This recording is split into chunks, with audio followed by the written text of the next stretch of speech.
महाराष्ट्र में महाविकास अघाड़ी हो या फिर महायुति, दोनों गठबंधन में जो है अभी भी कुछ सीट को लेकर पेच फंसा हुआ है। विवाद जो है वो सामने नजर आ रहा है। हमारे साथ इस वक्त महाराष्ट्र के पूर्व मुख्यमंत्री और कांग्रेस पार्टी के वरिष्ठ नेता पृथ्वीराज चौहान जी हैं।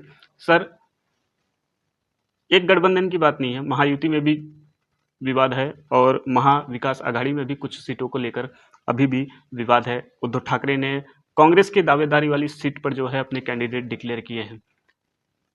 अब आगे कांग्रेस की क्या रणनीति होगी उन सीटों को लेकर? देखिए, हमारे यहाँ जो गठबंधन होता है, सामान्य तौर पे पिछले 25 साल में दो दलों का होता था, कांग्रेस और राष्ट्रवादी का था, उधर भाजपा और शिवसेना का था। अब 3 दलों का गठबंधन है।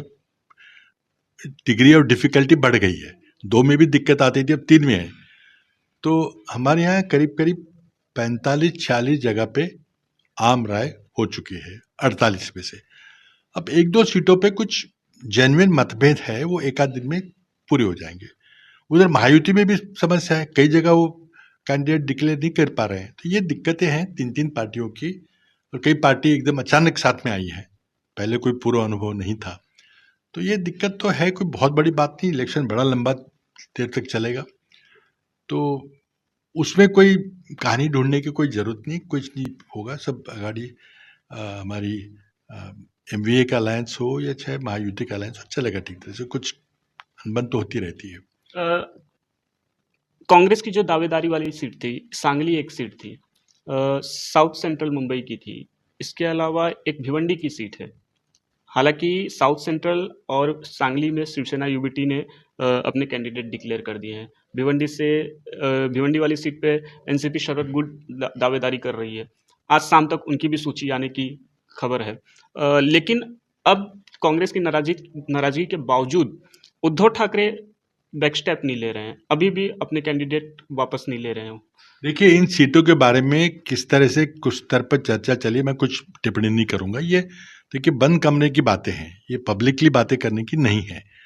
तो मुझे विश्वास है कि सभी दल बैठ के एक लार्जर इंटरेस्ट में हम क्यों साथ में आए हैं, क्योंकि हमको नरेंद्र मोदी को हटाना है, हमको संविधान बचाना है, हमको जनतंत्र बचाना है। तो ये बड़े ऑब्जेक्टिव हमारे सामने हैं, तो ये मुद्दे हल हो जाएंगे। मैं किसी इंडिविजुअल सीट पे या कैंडिडेट पे बात नहीं करूंगा। अगर बात करें तो उस दिन की ट्राइडेंट में बैठक हुई, बैठक में शायद आप भी मौजूद थे, और उसके बाद ये एक खबर ये भी आई कि अगर उद्धव ठाकरे अपने रुख पे अड़े रहते हैं, बात समझौता नहीं होता है, तो एक फ्रेंडली फाइट की चर्चा चल रही है। बिल्कुल गलत है, ऐसे कुछ नहीं। सब हमारे मुद्दे सुलझ जाएंगे, कोई फ्रेंडली फाइट की जरूरत नहीं है। पोस्चरिंग चलता रहता है, कोई किसी ने कुछ और कर दिया, किसी ने कुछ और कर दिया, दबाव डालने की नीति है। लेकिन मैं समझता हूँ कि जब शीर्ष नेता, हमारे राष्ट्रीय स्तर के नेता बैठेंगे तो ये हल हो जाएंगे प्रॉब्लम। किसी न किसी को एक आध कदम आगे, एक आध कदम पीछे आना पड़ेगा। सबसे बड़ा इस गठबंधन में सबसे बड़ी पार्टी कांग्रेस है, कांग्रेस को एक बड़े भाई की भूमिका निभानी पड़ेगी, क्योंकि लेकिन दूसरी बात यह भी है कि शिवसेना पिछले चुनाव में भाजपा के साथ थी और उनको 18 सीटें जीते थे, और हम बहुत कम जीते थे, हम 1 ही सीट जीते थे। तो ये सब मुद्दे हैं, लेकिन कोई तनाव बढ़ाने की अगर कोई कोशिश कर रहा है, कोई कह रहा है कि हम अलग बड़ लड़ेंगे, कुछ और करेंगे, तो ये सही नहीं है। सब मामले सब सुलझ जाएंगे। संजय राउत ने कहा है कि अगर कांग्रेस को फ्रेंडली फाइट लड़नी है तो सिर्फ 3-4 सीटों पे ही क्यों, पूरी सीटों पे लड़ ले। तो इसका मतलब कि अलायंस नहीं होगा फिर। तो अगर ये इसका मामला अगर नहीं सुलझा तो क्या अलायंस तोड़ देंगे हम? तो देखिए, ऐसे कुछ होने नहीं वाला, ये तो सब पोस्चरिंग की बात है। तो आगे मुद्दों पे लड़ेंगे हम। मुख्य बात है कि ये अंबेडकर आ रहे कि नहीं साथ में, प्रकाश शेंडगे क्या कर रहे हैं, ये सब जरंगे पाटिल क्या करेंगे, सब ठीक है, पहली बात है। लेकिन हम चाहते हैं कि ये चुनाव जो आम जनता के मुद्दे हैं उस पर लड़ा जाए। ये कोई इस बात की कौन लड़ रहा है, कोई नहीं लड़ रहा है, ये नहीं बात। मुद्दों को आप छोड़िए मत, मुद्दों की बात करें। तो जैसे थोड़ी चुनाव प्रक्रिया आगे बढ़ेगी तो मुद्दों पे चर्चा शुरू होगी।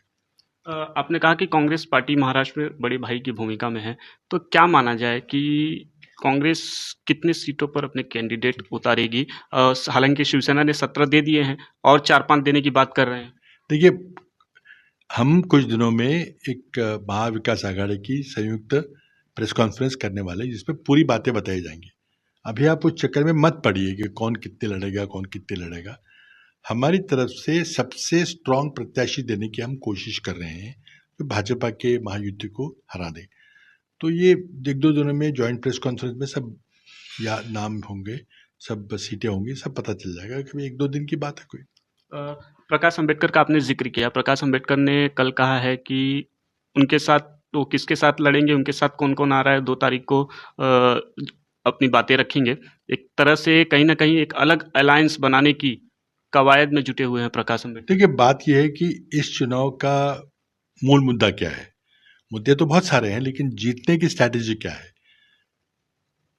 इंडिया अलायंस बनने का क्या कारण था। हम चाहते हैं कि विपक्ष के मतों का विभाजन ना हो, डिवीजन ऑफ वोट ना हो, और नरेंद्र मोदी यही चाहते हैं कि जितना ज़्यादा डिवीजन ऑफ वोट हो, जितने ज़्यादा उम्मीदवार बीजेपी के खिलाफ खड़े रहेंगे तो उसके उनका फायदा होगा। हमने 2019 में देखा, 2014 में देखा। 14 में मात्र 31% वोट भाजपा को मिले थे पूरे देश भर में, जो कि बालाकोट के बाद 19 में 37% के पड़े थे। लेकिन 63% लोगों ने तो भाजपा को, मोदी को हराने के लिए वोट दिए थे। लेकिन वो अब की बार संसद को देखिए आप, तो 38 अलग अलग दलों के सांसद आज संसद में बैठे हैं। इतने ज्यादा वोटों का बिखराव हुआ था। तो हमारी कोशिश है बिखराव ना हो, और प्रकाश अंबेडकर जी, मोदी जी, प्रकाश वो शेंगे हो, उनकी सबका कोशिश है कि जितने ज्यादा उम्मीदवार खड़े। कोई ये भी कोशिश कर रहा है कि जरंगी पाटिल को बताया कि आप मराठा उम्मीदवार खड़े करो। जितने ज्यादा उम्मीदवार खड़े रहेंगे नरेंद्र मोदी के उम्मीदवार के सामने, उनका वोटों का बंटवारा होगा, फायदा मोदी जी को होगा। आपने वोटों के बंटवारे की बात की। प्रकाश अंबेडकर से कोई चर्चा हो रही है? क्योंकि अगर वो अलग अलायंस का रूप बनाते हैं और अलग से कैंडिडेट जो है खड़े करते हैं, तो इसका कहीं ना कहीं नुकसान जो है महाविकास आघाड़ी को होगा चुनाव में। देखिए, इस चुनाव में हम जो चाहते हैं कि बीजेपी को हम पराजित करें, तो उसमें तो वोटों का बंटवारा नहीं होना चाहिए। लेकिन बीजेपी चाहती है कि वोटों का बंटवारा हो। अब मैं नहीं समझता कि बीजेपी और प्रकाश अंबेडकर की क्या बातचीत हो रही है, लेकिन अंतिम जो नतीजा निकलेगा उससे ये दिख रहा है कि उससे बीजेपी का फायदा होता दिख रहा है मेरे को। तो इसलिए जो दलित समाज के लोग हैं, आज एक एमआईएम तो उनके साथ नहीं है जो पहले थी।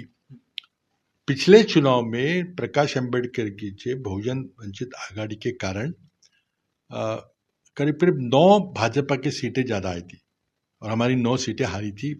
सुशील कुमार शिंदे जी हो, अशोक चौहान जी हो, बड़े बड़े दिग्गज नेता इसके बहुजन आघाड़ी की वजह से, वंचित आघाड़ी की वजह से हारे थे।